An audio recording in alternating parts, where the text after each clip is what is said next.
Hi, this is John Maxwell. Welcome to Minute with Maxwell. And behind me are 500 of my favorite people. They're 500 of my favorite people because they're in the John Maxwell certification program, and they have decided to learn how to coach, speak, lead, teach others, equip others, because they want to make a difference. And before my friend Andrew gives me the word for Minute with Maxwell, I just want to make sure that you know there's a live crowd behind me. Let them know how much fun.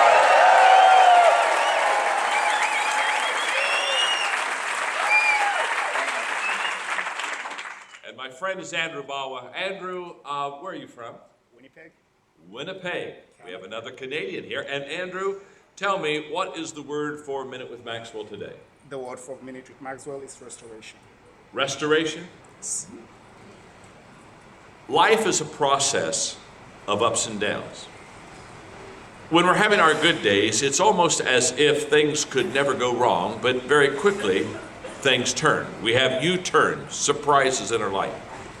What I've discovered is it's not how well we do in the good days that keep us having more good days, but it's how well we respond to the bad days that helps to restore us and bring us back to where we go.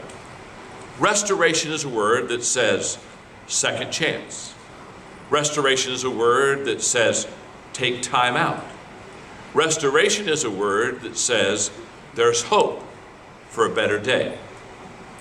Believe in yourself, believing in your purpose and your calling, and believing in your future is part of the healing process that restoration brings to us. So I may be speaking to you on Minute with Maxwell, and you have a sense of downness or discouragement or defeat. I encourage you, take some time to rest. Take some time to pray, time to think, reflect, and let restoration, let renewal become a part of your life. Here's what I know. My friend said it best. He said, I'm never down. He says, I'm either up or I'm getting up. Restoration lets us get up again.